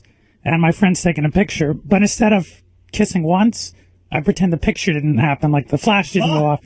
So we do it again. Was it tongue? No tongue, just on the lips. Yeah, and I will say, like, the picture's happening, and he's asking, like, relentlessly, kiss me, just kiss me. Why don't you want to kiss me? And you know what? I don't know. I used to do musical theater. I'm very progressive in my beliefs. I just did it. I was like, you know what? Fucking plant one on me. Go ahead. So, you know. But this one was going to go even further, right? The one for Victoria Jackson. Like, you guys were going to kiss each other on the neck, grab each other's asses. It was going to be a full makeout session, right? I wanted to kind of pitch that I could convert him. You know, I could bring a straight guy over and be gay. Right, so you're loving this, acting, quote unquote. Yeah, sure. Yeah, and I, from my perspective, I kind of think, just like Tim and everybody, I put the radio show first. And if Victoria, to me, a crazy Republican nut who's going to go crazy to watch two guys make out, like, I think that could be great radio. And I even said to Mike, like, I have no problems grabbing your ass, kissing your neck, like, rubbing you a little bit. Yeah, but dude. Yeah. I mean, I have a problem with that. Everybody has the attitude. Everybody has the attitude that they want to put the radio show first. But even Richard Christie would draw the line at making out with another guy. Richard's licked a taint before. He's never made out with a dude on the air before. He has sucked a cock, or who? No. kissed it? He like kissed the ball. But that for some counts. reason That doesn't I can count. like Yeah. That doesn't I can count. rationalize Are you kidding that. me? It doesn't No, count. making out with a guy is as hardcore as it gets for and me, let other me- than having sex with him. Let me add, Mike Fox is not the only straight guy I've kissed around here. We know. Yes. There's And- other and real staffers that quick, have kissed me. Want to name names, Mike? Yeah, well, Big I deal. don't want to Hold throw on. anybody under the bus, but I can draw. I mean, I can name a name, but only if he's okay with it. Go for it. All right. Well, to be honest, I felt a little slighted because the next Christmas party, the talk on the air, like when Howard came back on the air, was that High Pitch Mike kissed Straight Stavern. It was Teddy. Yeah, I that went bus. up to you. That's all. Bloomy's Teddy. Right now, Will and I are looking at a picture from a Christmas party from last year where Teddy and Mike are in a lip lock. I believe Jim McClure has a copy of this picture that he'll be tweeting out shortly. Over Oh, no, at he Stern won't. Show. So Ted, you've been with 60 You girls. How signed a many release. dudes have you been with? One. Lucky High Pitch. Well, he's my first. Hey, Mike Fox. Mike Fox. He's got really soft lips. Mike Fox. Easy with the jokes. It's Go ahead, Jason. weird. Are you gay? I am not gay. Let me. Bisexual. Bisexual. I am not. Can I No. explain myself? No. Don't worry about it. You'll have plenty of time to talk. I just want you to yes or no questions. Okay. So you know the gay, know the bisexual. Right. Have you kissed any other man besides Mike Morales? Only my father on the cheek. All right. Well, then I guess you're not gay. Well, I guess, or at least what he says. Was there any college gay, like musical theater gay? It's not really gay because we're all in the theater. No college gay. I have gotten a lot of propositions, which I have a fashion designer friend. I hang out with him and some gay guys all the time. So I just take it as a compliment of anything. You I'm know? taking him out of the spank bank. This is boring. One more thing. How far, Mike? How far would you go for the bit? Would you like jerk? Oh, I'd Mike, probably do high this pitch shit off? Mod Stun again. I know what you would do. Mike. I think it's being misframed a little bit. I got to say that it's not just because like Mike's gay and go all for it on the air. On some level, like listen, look at High Pitch Mike. Do you really think he's getting that much play? And what the fuck is that pity about? kiss. If I can draw a parallel to a recent guest, remember when D.L. Hewlett this week talked about his kid who has Asperger's, and that girl fucked him just like as a courtesy thing, like because wow. There was an element You know of what? that. I don't think he's I have getting no much. desire to kiss Yeah, him but it at wasn't all, a right? dude feeling bad for DL's kid and having sex with him. That's the case here. And also, this is now the second time. You kissed him once and you volunteered to kiss him a second time. Mike Fox, we're all on this new system. You probably heard it mentioned on the show called Moldred. It's a community. What's great is it's for guys like you who don't work in our office but are part of our organization, pretty much have an equal say in anything. Is this a play for you to get more airtime? I would always love to get more airtime, but not in a way just to get airtime. I don't want to, and technically it's funny that I say I don't want to be an air whore saying I'll go on the air and kiss a guy. You want to be a star like Teddy. Yeah, considering, when Richard and Sal did their stunts, there was always money involved. Artie was always putting up money. He's doing it for free. Come on. Hey, Rob in Maryland, welcome to Back Office Radio. Rob in Maryland. Going once, going twice. Teddy, he was going to call you douche of the week. Don't worry about it. All right. By the way, that was a weird move by Mike, High Pitch Mike at the Christmas party where like everybody got drunk and then he starts trying to make out with all the straight guys. Like I think he tried to kiss me a couple times. I don't know, Jason, if you were lucky enough. No. You grab my ass all the time. What are you talking about? Okay, it turns out I'm not anybody's type, not even Mike's. I think you're busy with a cheeseburger in your mouth. Ooh, I'd make out with a male cheeseburger. Mike, anyone else from the staff kiss you? Gary. I have a picture of Gary kissed me on the cheek once. Oh, really? The cheek doesn't count. Well, I got to get all these pictures. We'll put up a whole Mike kissing gallery. Yeah, guys from the staff kissing Mike. I don't know if you're wrapping this up or not, but I do have a breaking Lisa G news. Hold on a update. second. Howard 100. Breaking news. So of course I listen to this show. I love this show. Thank you, Mike. This is the best show outside of Howard's. I told you that from day one. Yes, you did. I turn it up in the newsroom. She asks if I can turn it down because she's editing her news story. She's not listening anymore? Oh, she's not glued? Well, she made me turn it down, which I obliged. But then every time her name was mentioned, she's like, what'd they say? So she goes, is it still 2 hours? And I go, yeah. She goes, oh. Such issues with Tim's program. Well, I really think Lisa should have a meeting with Tim and tell him that she doesn't think that he programs the channels well, because clearly she doesn't like our show and the fact that we have 2 hours. Hey, Mike. More cat specials. Mike Fox, real quick, what's your official job title so the audience can get to know you? I guess I work for Howard Stern. I'm his media manager. I'm kind of like a JD for, but just for a different office. And just to defend Mike for 1 second, he did date one of the hotter interns we've ever had here. Oh, yeah. Mike. Which makes us all more weird. And does he have Twitter? So when I tweet out the picture of him kissing me, attacking me? Wait, hold on a second. Mike's asking a question. What's up, Fox? You guys are talking about my old girlfriend who used to be an intern? Hell yeah. Hell yeah. Really? You guys thought she was really hot, huh? I do. That's I still cool. do. I The know tattoos. You told me that. Yeah, I never told her what you told me, but don't worry. Anyway, no one really cares about this. Hey, Mike's a good-looking guy, and I got to thank Mike for something. He turned me on to something I didn't even know existed. Mike, want to explain that sandwich we got? Yes. Oh my God, that's a good call. Okay, so for some reason around 72nd Street, it's like there's no Jewish delis for like a 30-block stretch, and then there's like 10 of them. And there's this place, Lansky's, up here. There's a sandwich that would be perfect for a fat guy show, or unless John Hine wants to steal and put it on Fast Food Mania. Just kidding. It's called the Knishwich, and it basically uses knish as the bread for a sandwich. It's 2 knishes. Yes.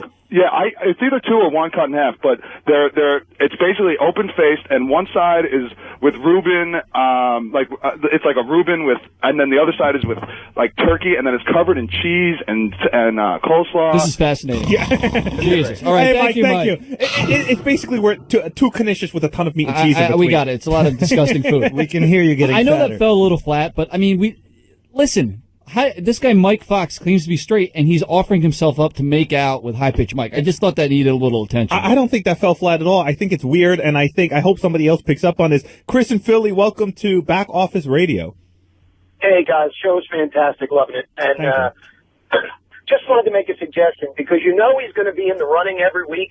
Why don't you just rename the douche of the week the Scott DePace Douche of the Week Award so that you don't have to give it to him every week? It's interesting. It's a thought. As we do more shows, we'll see who the nominees are, who the winners are. If there's a reason to name it after somebody. I kind of like keeping a generic douche of the week. Leaves it open, but yeah, that's certainly worth visiting. All right, let's. No, we got Office Spotlight, don't we? Oh, should we do that? All right, let's do Office Spotlight. Let's do a little Back Office Spotlight.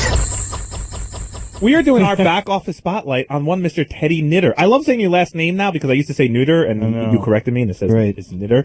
So Teddy, anybody who's listened to the show for the last 10 years is well aware of who Teddy is. He got famous on our show by getting paid $500 by Artie to put songs on his iPad. I think his most famous thing on the show would have to be Artie almost killing him. Yeah, Artie tried to physically attack Teddy in the studio. He tried to. No, you ran very quickly. Tough guy. I didn't run. They pulled me out. Yeah, sure. I'm sure it was a real struggle. Ronnie saved my life. Ronnie, Fred, Gary threw himself in the mix there. Oh my which, God. by the way, if they ever have that on Howard TV, you got to go watch it just to see Gary trying to stop Artie. It's so fun. They play it like once a quarter. It's the best. It really is one of the best. It is Al's doing a little pantomime of it over there. That's great. And the time when Gary was between Stuttering John and AJ Benza, when AJ was trying to punch John in the face, and Gary just takes it all in the head. John ducks. It's like and AJ mule grunt he lets out. Square Gary in the head. So of course the fight started with Teddy referring to Bloomingdale's as Blooming. No. I was photocopying. It's almost his as gay as passport. kissing Mike. High pitch Mike. Yeah, I was photocopying his passport, and I hit the button 50 times, and there was a jam. So aside from all that you know about Teddy, he's kind of I don't know how you describe him, a hipster of some sort. He's an aging hipster, is what we called him. And it's interesting, but I find some stuff fascinating about Teddy. And one of them is, Teddy kind of dresses down. He's always bitching about how poor he is, and he's got no money, and his apartment's tiny. But he certainly doesn't make a lot of money here. It's serious, but there is money. Who does? But there seems to be some sort of family money, Teddy, because you got married in a beautiful place. You go on trips to Europe all the time. His wedding literally looked like a J. Crew ad. Yeah. So, you have a beautiful apartment in Midtown Manhattan near the park. What are we doing? Is there a Knitter family fortune out there? No. I just invest wisely. That means he doesn't want to talk about it. Is there your wife's side of the family? Is there a family fortune there? Her family does all right. My family did all right. Yeah. So okay. I mean, so yeah. were you born and raised poor? No. Okay. No. No. I was spoiled. He grew up in the number one town in New Jersey. Yeah. What's the number one town in New Jersey? Hohokus, New Jersey. Hohokus. Yeah. Money-wise, is that number one or just number one? Everything. Yeah, it's a nice town. I mean, yeah, exactly. We were, upper middle class. So Hohokus is where you went on your sexual tear? Midland Park. All right, so it's safe to say that Teddy comes from money, and girls who, I think they fall for kind of that bum charm of Teddy's. He's usually got the beard. I know the Teddy type. I've seen it before. It's like the rich guy who plays it down. It works well. Plays it down. All right. And something else you might not know about Teddy is that he and his wife and at the time girlfriend, they have a very physical relationship. Yeah, they talk about how they literally get in like punching matches. Yeah. Artie, one time, his girlfriend wife weighs 90 pounds, by the way. Little skinny white girl. But I think she's got a little crazy to her. Yeah, well, she's English.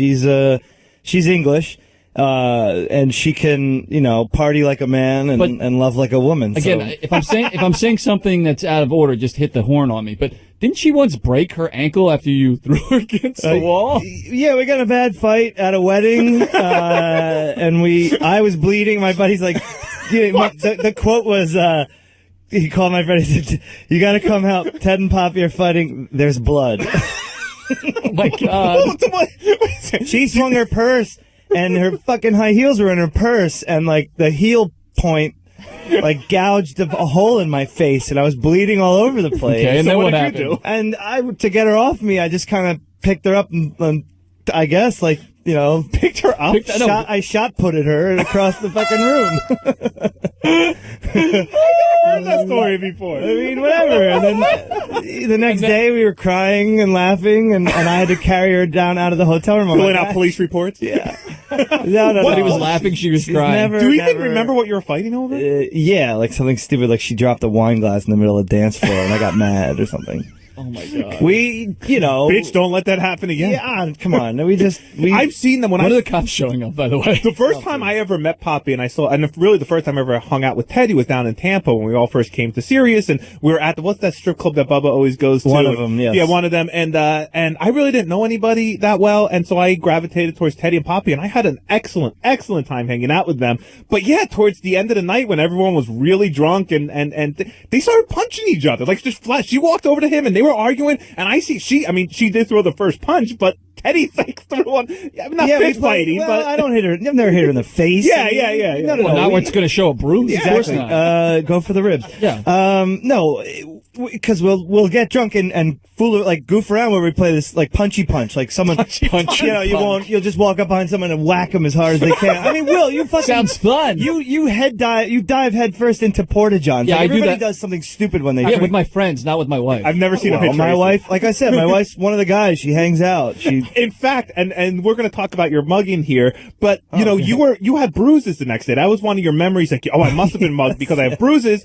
But I think we figured out that there was a good chance Poppy's the one. Yeah, that the bruises are probably from my wife. So that's fine. So therefore, so your wife mugged you. Yeah. Yes. Yeah. Will and I are of the belief that you weren't actually. I know. Again, this is bullshit. I wish I had the surveillance tape.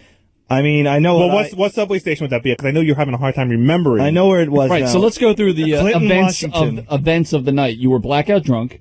Browned out drunk. Okay, close enough. You get out at the wrong subway stop. Yep. Go up to the street. I'm assuming eight it was kids. Like 9 o'clock at night. Okay, 8 12-year-olds surround you. Teenagers, yes. Thank you. 12-year-olds surround you. That would make them at least 13. They start to touch your pant pockets. They start nipping at me. Now, why did they go after you and not the little skinny white girl with the big purse? Well, here's what happened. We exited the subway stop. We were on the street, and we started raising our voices at each other about where we were. It was almost another round of punch. Almost. And then we're like, where are we? Basically, where the hell are we? How do we get out of here? And they came over and pulled the whole, ma'am, is this guy bothering you? Like trying to be the good Samaritan. She said yes, exactly. No, she said, fuck off, that's my husband. And then they just saw how wobbly I was and they saw dollar signs. So they started, tried to get in my back pocket, but I had it buttoned. Right. And but basically they nipped and they kept going. That was my bigger point. We just went right back into the subway. Did anyone hold a knife or weapon? No. Yeah, when you think mugging, you think somebody gets punched in the face and they steal their wallet Well, while no. they're kind of half conscious. Technically, it's robbery. Can you say with absolute 100% certainty that somebody Reached in my pocket, reached into your pocket took and my took out the phone? Yeah, and ran. I watched them run away. What happened when the cops? I know the cops came to your house and showed you pictures. Yeah, of they suspects. so they have this quote unquote group that they're trying to bust. It's like a group of kids. They said we have a photo array of a gang, quote unquote. Did they prey on middle-aged white men? It's an elementary school yearbooks. They steal iPhones. I don't know if you watch the news ever when the new phone came out. How many times they tell you not to take it out in the subway? It does happen. Did you have your phone out? It was just like you could blatantly see that it was an iPhone because of its shape. Now, they Doesn't didn't matter. Fuck necessarily you. know you had an iPhone on. They knew I had some kind of smartphone in my pocket because they knew where to get it, and they ran off. And the guy wanted me to look at the pictures, and I said, honestly, officer, I don't remember what any of them looked like. Obviously, I was inebriated, so I didn't come forward and bust any of them. I was just trying to get an insurance police report out of it. So. Okay. And any good stories of work? What was it like working with Artie and JD? You were close to both. Anything new you want to shed some light on? New? No. I mean, saw Artie last night. Yeah, did you? Yeah, How's he was doing? up here, and Superfan Roundtable had just ended, and I'm walking down the hall with High Pitch Eric and the rest of the Superfan group up, and I see him standing in the lobby. I couldn't believe it. Oh, that's great. Went up, gave him a hug. We made some small talk. He was saying I look good in the jacket. I explained it's because I'm JD's boss now, Oh my and we God. we talked a little bit about that. And, Do you think he likes you though? I don't think he likes me. And Not a fan. I don't think we've had our moments back at K-Rock and even here, and I think a lot of the things that a lot of the audience claims to not like about me, I think also bothered Artie. I think he thought I could be condescending, and I just rubbed him the wrong way. But we also have had great moments together too. So it's always hard to tell. But I don't know if there was weirdness there or not. But we didn't really talk that long. And then somebody pointed out to me later, and I know this is a stupid barometer, but apparently on Twitter, he follows every single person on the show except for me. So, Ouch.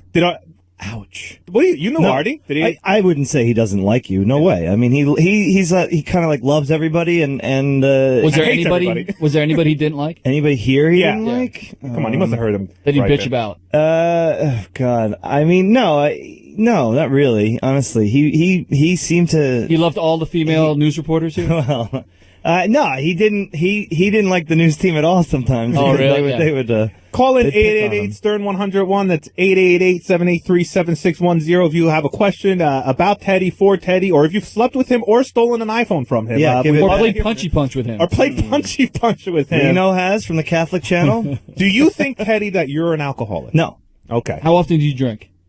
4 days a week. At least. Yeah. And when you drink, do you just have a couple glasses, or? Yeah, I mean, like You come in here a little hungover, I would say. At towards least the end of the week, At maybe least twice a week. Thursday, and I'm Friday. assuming on Saturdays and Sundays are the Sundays, big of course. hangovers. Yeah. So that would pretty much. How I'm many a drinks? binge drinker, I'd say. But how many drinks do you think you have a week? Well, on like a Wednesday or Thursday night, it'll only be like maybe 3, 4, 5. 12. No. That's Saturday. That's Friday, Saturday. Saturday, Baker's Dozen. I love hanging out with Teddy. I do, because They're a party, man. They're They're a fun. party. This fucking No picture, doubt. this picture of me making out with Mike, that's probably 30 And let me tell you Hendrix and tonics. how crazy Teddy is at his wedding, right? The thing started, we all got there, I think, at 4 o'clock in the afternoon. The wedding starts at 5. The party is going till at least 11 or 12.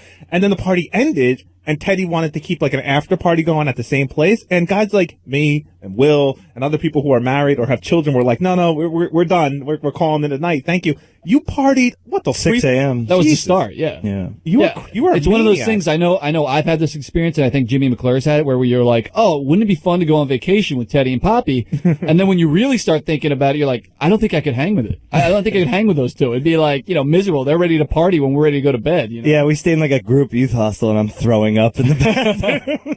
Jimmy in Long Island, welcome to Back Office Radio. Hey guys, I'm not calling from a bathroom this week. Nice.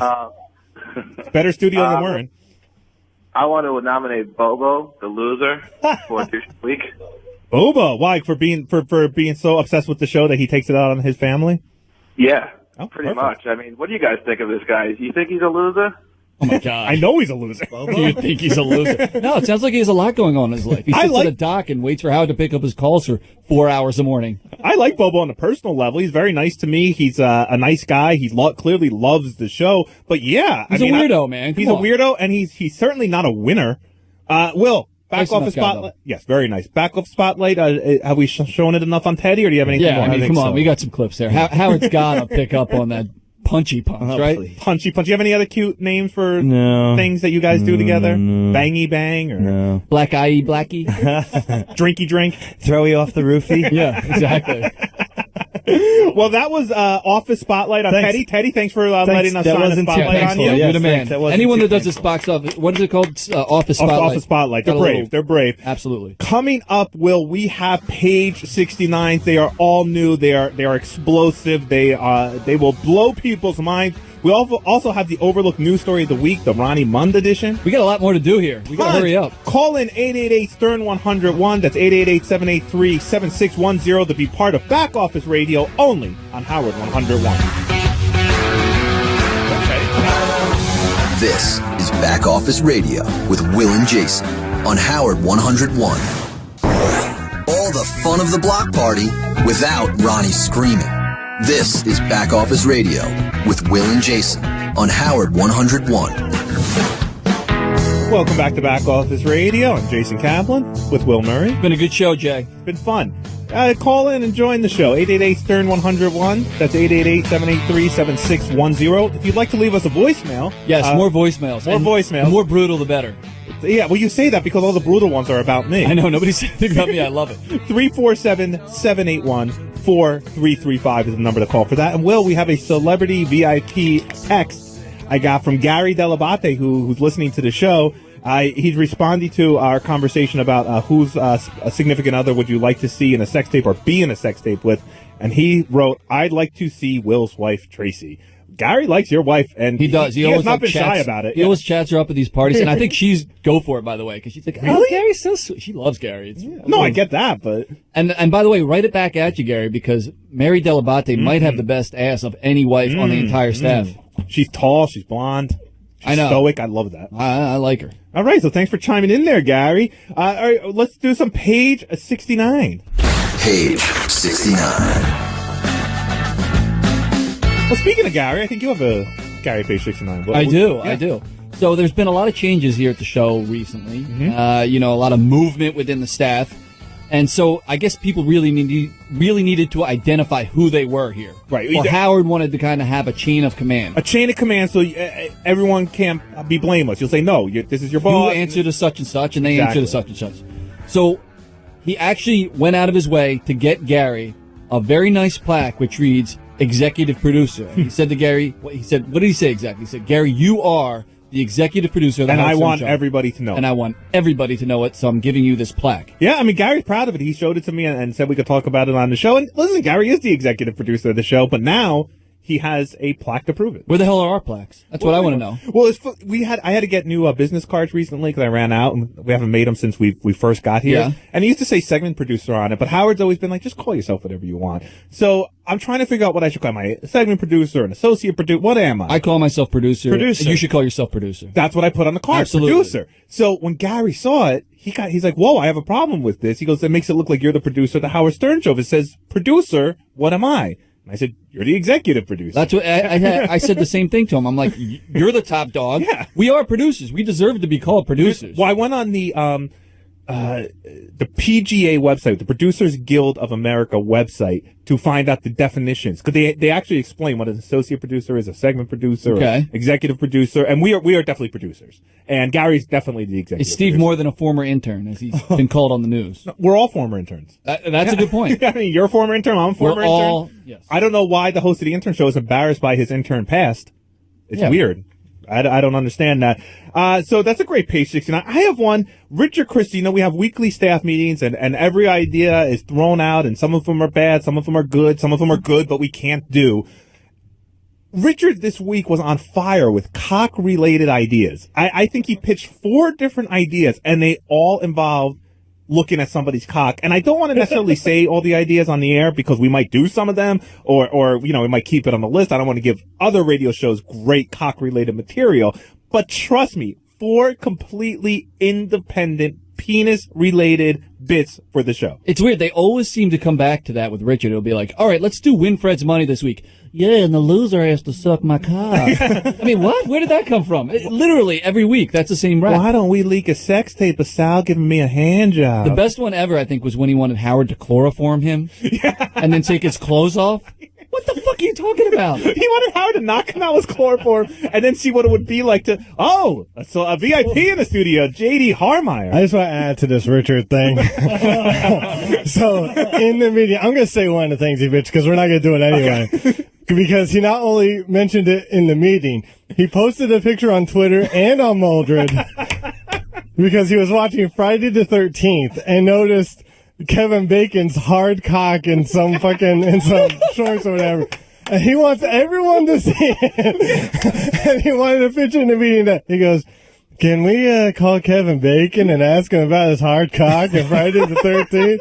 And so yes, he's very obsessed with Kevin Bacon's cock. He puts the screen. Hey, JB, hold on a second. He put the screen grab up, and are you certain that's even Kevin Bacon? It's just a close up of a guy's bikini. All you just see is a guy's cock. That's all you see. So. We don't see you see a bikini, right? He's wearing blue. You see a bulge. A bulge, and right? He was fired up about that. Look at these two talking. I like it. Look at it. The business, with friendship here. I invited JD to my party. Being professional. You going to the party? I'm not going to the party. I invited. This has been a pretty JD free show. I know. But there's still time. Yes, hey, I like the show. No, This is a good show. Fuck you. And you are not coming to the block party. We're getting there. I said earlier on the show, I don't know if you heard that, I think it's a smart move that you're not commenting about me to the news if you don't want to continue a back and forth. Oh, I agree. That's why I'm doing it.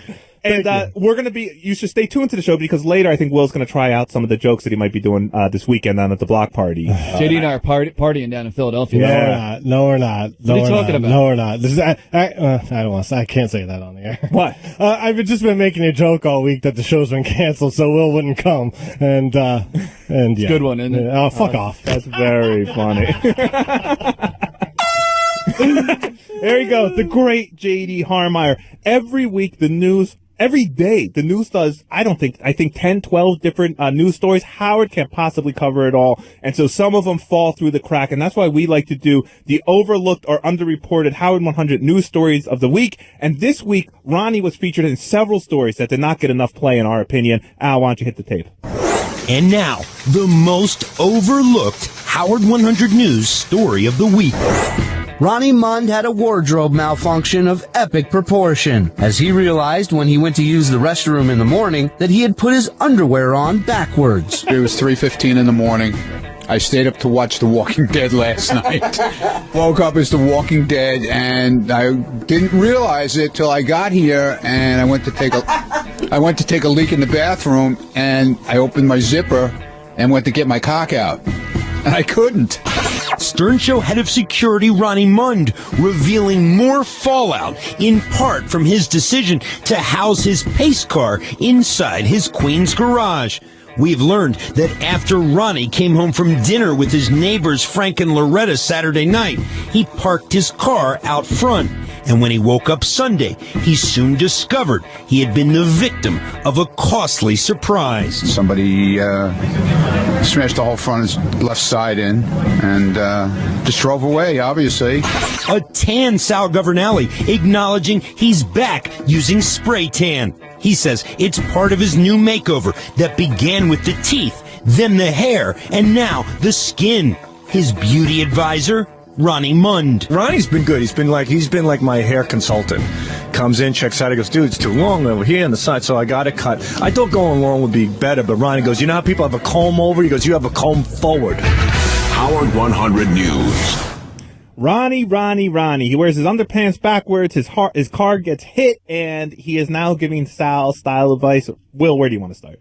Well, the last story about giving Sal advice, it's like he does everything around here but his job. I mean, really, he's like a specialist in everything but fucking security. Right, he's very good at bringing cupcakes and cookies around the people. He likes to put girls in bikinis. He tells Sal how to cut his hair and how to spray tan properly. But protecting Howard is supposed to be what he's, now today he's in a fucking pace car somewhere. The first story about putting his underwear on backwards, I mean, listen, he has an important job. He's in charge of Howard security. These guys are supposed to be completely detail-oriented. Like, if a member of the special Secret Service were to, come into work all disheveled and had their underwear on backwards, they'd probably be fired on the spot, right? I would imagine. It's to protect him. It's not just Howard's safety. When we're here, it's all of our safety. I mean, we never know when a maniac might come back here and try and blow up the whole office because they hate us or hate me or hate you or hate anybody. And I like the fact that he to go reach for his cock and then realize his underpants. underwear. Hey, what happened to the hole? What happened to the hole? What happened to it? And so I think we're learning that Ronnie doesn't concentrate on his job, and even when he does, he seems disheveled and not detailed-oriented. And then this whole thing with his car getting hit, I don't understand it. I thought it was a hit and run. He was in the car, but I guess someone sideswiped his car. Which is fucked up. I hate that, man. That's bullshit, man. Call in if you have a comment about this whole Ronnie situation, 888-STERN-101, 888-783-7610. Will, ever wear your underpants backwards? No, I don't think I have. Interesting. I'm trying to think of something. You know, maybe if you're drunk and you wake up and you have sex with a girl or something.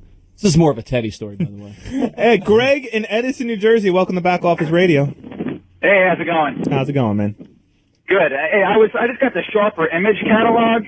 Yeah. It had the golf caddy Right. for about $400. Yes, I'm looking at the Golf Swing video recorder for $350, a Sharper Image. It is not Scott DePace's video caddy, which was basically a clamp that you had to provide your own camera for, and that could go onto your golf cart. This one is actually a camera, a monitor, and a clip that could go onto your golf bag or your golf cart, or you could just put it on the ground, and you can record everything right there. Is that correct, sir? Yeah, absolutely. So what does Scott think about that? Well, Scott claims that he made a bunch of video caddies and over the course of 12 years sold all of them out. And now he says that's a successful business and he's closing shop down. He's out of the caddy business. He's out of the caddy business. He, of course, did go to China to get them all made because he is not patriotic. And like any good conservative. Yeah, like any good conservative who, on the one hand, scream that there aren't any jobs in America, but then they go and they supply jobs to Chinese people. Mm-hmm. How much do you think he made from that, Will? Total. I'm going with, $3-4, literally. I'm not kidding. Tim in Ohio, welcome to Back Office Radio. Great show, guys. I'd like to nominate Eric the Extra as Douche of the Week. Okay. For his need to point out to everybody that it was Rachel Butera in the studio instead of Wanda Sykes Jr. I think he just gets more annoying as he gets older and smaller. I love Eric. I mean, I'm all fine naming him Douche of the Week. He's probably Douche of the Week nominee. I'm sure he'll be in Douche a lot of He's times. deserving. He is deserving, but I love him on the show. I don't find him annoying at all. He's one of my favorites. Des in Buffalo, welcome to Back Office Radio. Hi, guys. I really do not like the way Ronnie is so unprofessional. The way he sits there and says he's, protecting Howard. Really? With what? His left nut? Damn. Anyone, it's funny at AGT, you see him there, and he tries to do the professional bodyguard thing that he doesn't do here. He stands with his arms folded. What are you talking about? He's wrestling other security guards in the dressing room. Oh, yeah, that's right. I forgot about that. Here's another Ronnie called Jacob in New Mexico. Welcome to Back Office Radio. Yeah, okay, so according to Shuli on Twitter this morning, I guess Ronnie's cell phone would ring every time he'd get a tweet.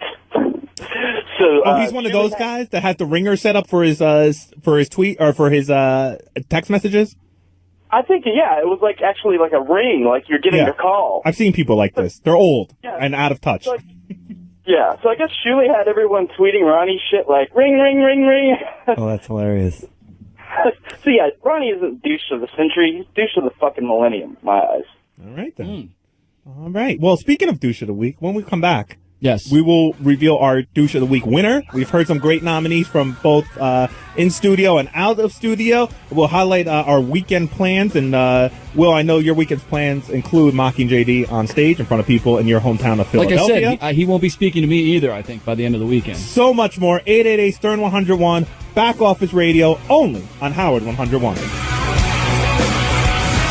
You're listening to Back Office Radio with Will and Jason on Howard 101, where all opinions are welcomed, even Teddy microphones. This is Back Office Radio with Will and Jason on Howard 101. Welcome back to Back Office Radio. We're here in the Black Cloud Diner on Howard 101. Call us, 888-STERN-101. We'll be naming our Douche of the Week winner in this segment, and we'll be hearing some weekend plans. But first, we got some nice tweets coming in. Somebody, AJ on Twitter says, JD got mugged and Teddy the drunk got rolled. Adam says... That's a good point. I agree with that. He was mugged. You were tickled. Yeah, for people who don't remember, JD was actually physically assaulted on the subway, and his phone was ripped from him. And I believe JD can, every time he closes his eyes, can see that guy's face. There is no mistaking who mugged him. In fact, for years, JD wouldn't even, he would insist on going to the middle of the subway. For anyone not in New York, the middle of the subway is where the conductor is. So you're close to the conductor. Like they're going to give a shit. Adam on Twitter, sounds like Teddy's wife would have stood her ground against Artie, unlike her husband. Hey, come on. AJ wants to know, did Teddy ever pay Artie back? Did you owe him money? No. That's a whole I think he's the only one. misunderstanding. There's a other person that owes him money. But. Richard Woods says best new show hands down. And Tim says air horns are always funny, so suck it, Lisa G. So amateur. Oh, FM. By the way, if anyone knows about bad FM radio, I'll just leave it at that. Hey, we have a Howard 100 exclusive. Howard 100. Breaking news. Breaking news. Sorry, Shuli. Shuli, you're on the air. Are you at the track? We are at the track. I'm sorry. It's a little loud over here. Ronnie is in the pace car right now, taking a few practice laps. And I got to be honest with you guys, I'm not a race expert by any means. But if I had to clock him right now, I would say about 25 to 30 miles an hour. And what's sad is I'm sure Lieberman's knuckles are still white. Oh, my God. First of all, we get here, and the EMT starts pointing out the stretcher and the neck brace, and Lieberman is as pale white as you can get. He is wearing a helmet that is made for a 7-year-old kid. So it's on his giant head. I was going to say, he's a huge head. Yeah, he does have a giant head. He's got a giant head. Well, according to him, his head's at an 8. Oh, my God. Yeah. So it's actually at an 18, if you remember the ugly meter. Hey, Shuli, real quick, if anyone wants to see what Ronnie's pace car looks like, you could go to howardstern.com or check us out on Twitter at Stern Show. And I know you're taking a lot of great pictures. We're going to get helmet pictures later, right? Oh, yeah. I sent you a ton of helmet pictures. I mean, listen, this is a whole scene here. We got about 60 fans that are hanging out here waiting to see chaos. It's like any NASCAR race. They just want to see it crash. I think I would show up if there was a good chance Ronnie might die today. I think there is a good chance Ronnie might die. Oh, shit. I should have gone up at the show. What is the goal here? What are they doing now? Are they actually going to race somebody, or are they just going to drive around the track very, very fast? Well, from what I understand, having interviewed John, he is not a fan of roller coasters or fast vehicles at all. Mm-hmm. So I think Ronnie's goal is to get John to cry and or shit his pants. Ronnie's goal in all this is to show off what might be the gayest Corvette I've ever seen. Does it really have white wheels? Other than Barbie's dream house Corvette. Oh, I was going to say, yeah, somebody just tweeted what it looks like. It looks like guys, I'm imploring you, go to howardstern.com. Well, I'm going to pull up a Let me picture see. right I got to now, look yeah. at this. Yeah, show Will. He hasn't seen it. And I want to give you guys another update. Okay, of course. When Lieberman was helping Ronnie load the car onto the trailer, apparently in the process of lifting the convertible top up so Ronnie could get out of his own vehicle, John apparently put a giant gashed scratch mark in the top of Ronnie's car, and Ronnie is extra motivated to really, really rattle him in this ride. Let's remind the audience that Ronnie's the same guy who for years had Playboy mud flaps on the back of the limo he drove Howard around in. Will, you just looked at the picture of the car. What's your reaction? The only way you can make that car gayer is if High Pitch Mike was blowing him in the front seat. It has a purple racing stripe going down the middle of it. There's a Rick's Cabaret. I guess they're somehow sponsoring this. I hope so, or else he's giving them a free plug. It's very clear, by the way, that the Rick's Cabaret sticker has been put on sideways, Shuli. I don't know who was responsible for that. And then there's yellow stars all over the place, like a 12-year-old girl's bedroom. Well, it leaves pixie dust wherever it goes. And it's powered by unicorns. Well, I took one of the yellow stars and put it on Ronnie so people wouldn't mistake him for an Italian anymore, and they would know he's a full Jew. Whose fucking house is this picture in front of, by the way? Ronnie, I've been to Ronnie's house. He does not live like this. Let me see. No, does he have chrome door handles? It's like a big mansion. Yeah. Oh yeah, that's across the street. Yeah. Oh, it's good. This was more of a neighborhood where Teddy grew up. Shut the fuck up. Hey, Shuli, when you get back from Pace Car, you got to come back and listen to the Teddy Spotlight, because I think there's about 12 news stories you guys can do. Oh, great, yeah. Oh, I can't wait. If it was anything like the Brandano Spotlight, I'm sure I will lose all respect for Teddy by the time I'm done listening to it. If you have any I was going to say, you still have respect for Teddy? Oh, can I, a little bit. Can I just say one thing? Of course.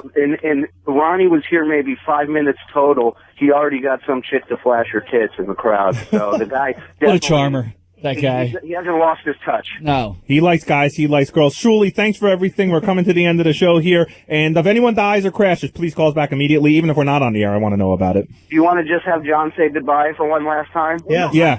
Stop it. I'm being really serious here. That's why I want to see this car. This car has a roof.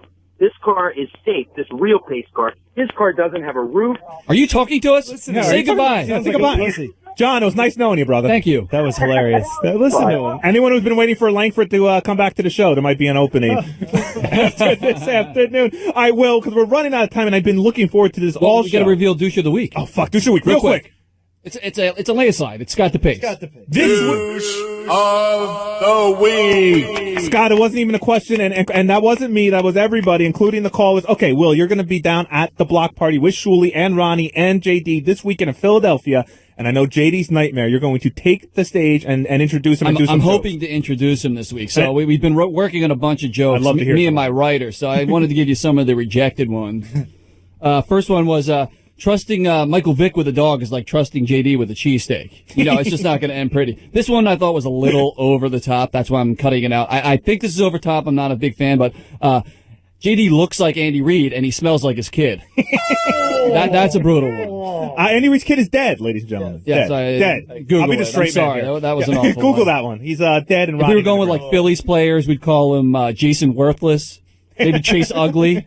Oh, here he Listen, I like Garbage Ruiz. No, get out of here. Shitty They're jokes. gonna have my bacteria. Physical. Terrible jokes. You're such a bully. John Hines TV show in 5 minutes. Find out what show JD Ow, watched. you just hit me.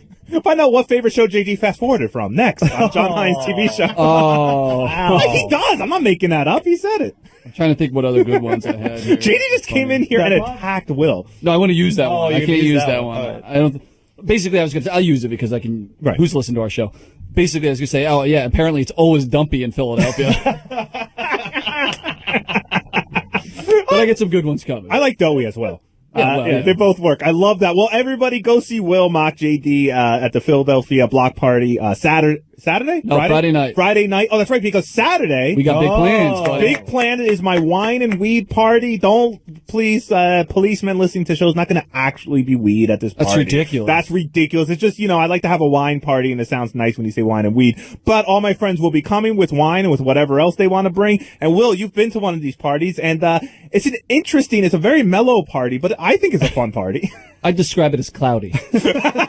I'm kid-free this weekend, bro, so I'm ready to let it rip. I think we played Jenga for 4 straight hours at the last W&W party. That's what happens at these parties. Jenga. Jenga. And there's loads of sweets and baked goods everywhere. Well, it's a Jason party, I of know. course. Yeah, I don't fuck around with food. Yeah. No one better go hungry. And by the way, if anyone goes hungry, you let me know, and I will go out and either make something or get you something, because nobody goes hungry in my house. And we'll starting with me. We'll get to see Jason's Chinese cousin this weekend. Yeah, right. What's up, Jay? We got to do some interviews. Some interviews in an inebriated state. Or whatever you call it. And when you see my cats, they're not going to make you cry or anything, because I know you just lost your cat and you're feeling pretty bad about it. No, I cared about my cat. I didn't give a shit about anyone else's cat. Suck it up. Shut up, Teddy. Go beat your wife. Well, that's what I'm up to this weekend. You already heard about my big dinner with Jim, and you're coming to the party too, right, Ted? I'll be there Saturday. Awesome, yeah. awesome. It's not a wine and weed party without you, because you love both wine and weed. Yes. Yes. One of the fun things about this, it becomes, not that anyone actually brings weed because that's illegal, but it becomes like a weed workshop where people kind of talk about if they were to smoke, the ways they like to do it or the ways they would like to do it. You learn all sorts of new things. Like, I didn't know they had portable vaporizers before. It's almost like a trade show in a way. All in your living room, Jason. It's the greatest thing ever. WeedCon at Jason's house. WeedCon. And tonight I'll be making the playlist for the party. That's always a very important. You really prep that much for the party? I like that. Yeah, no, I get really nervous when I have parties at my house. I want everyone to have a good time. There's a Little Feat, write this down, Little Feat song called Weed, Whites, and Wine. Now, just omit the whites, but yeah, weed, whites, and wine. Well, you could be my white. You're my white. Yeah, my skin's white. Yeah, Very you're my white. white. Pasty Irish. I'll be there. Have you had a party, like a party at your house since you've had the kid? No, we got to do one. I wanted to do one. We did like an anniversary party for my parents, but that's kind of lame. Are you nervous? Like, I get nervous, and I know it's irrational to a certain extent. Like, I get nervous. I don't want anyone stepping on my pets by accident or letting them out of the house. Would you get nervous having a party? And I'm talking a party with your Philly friends and with Owen in the house. Well, if I had a real party and it was going to get crazy like that, I don't think we'd have the kid around. Owen would be somewhere else. That's the a smart grandparents or something like that. By the way, I am packing you a cup of Cheerios to bring back to Owen. Well, he deserves it. Yeah. You stole his last cup of Cheerios. Owen and I share a love of Cheerios. I have a giant box of Cheerios in my house, and I'm excited for it. How about this one? JD's coming down to Philadelphia, not for the block party, but just for his love of cream cheese. You know, I love that Philly sushi roll where they have the cream cheese and the lox. And well, you made yourself laugh. What's the no, JD joke? because a couple guys wrote jokes for me. This is actually Nick, who works for Howard TV. The last time a guy in Philadelphia had so little success with chicks, it was in the movie Philadelphia. Steve Brandano texting in that the name of that Little Feat song is Willing. Oh yeah, okay, great. Thanks, So I will find that. Willing. Hey, Will, let's highlight the show next week. We got some really good guests on the Howard Stern show. Anyone you're excited about? I know there's one guest coming up that I am super excited about, and that is Adam Duritz and the Counting Crows. County Crows are in on Monday. I think the great Jay Tesoro, or the awesome impressionist, is going to be in. Oh, this is the best. We're having a rap battle between John and Sal. John Lieberman and Sal, they both think they're rappers. Huh? Oh, rap off. Yeah. Oh, okay, they know about it. Oh, I didn't think they knew about it. No, Okay, they I got know about nervous it. when you said that. No. And also Katie Segal from Sons of Anarchy. Yeah, that'll be a good one, Very too. excited. But Counting Crows, even if you're not a huge fan of theirs, and you know, I don't know if everyone loves Adam, they're amazing. I mean, when he opens up his mouth, I don't care if you're a fan or not, his voice is impeccable. You want to put your penis in it? I will. Sounds like it. I call Michael Fox and he wants to get... Share a Knish-wish with him? This is the end. This is the end of episode 3 of Back Office Radio. I hope we didn't piss off the wrong people, and we'll be back next week. Will Murray, thank you so much for everything. Thank you, Jay, man. Teddy, Killing it. This is fun. Thank you for letting us shine the Yeah, a lot spotlight of on fun. you. Al, Thanks, dude. Thanks for running the board and not saying anything because no one really wanted to hear from you. And I'll thank no, I'm just kidding. That's a joke. That's a joke. And I'll thank myself for being awesome. How about that? We should have good stuff next week after the block party Thank and you, your, Lexapro. and your party. Thank you, Lexapro. Stay tuned for the John Hein TV show and find out what you should be watching on TV according to John Hein on Howard 101.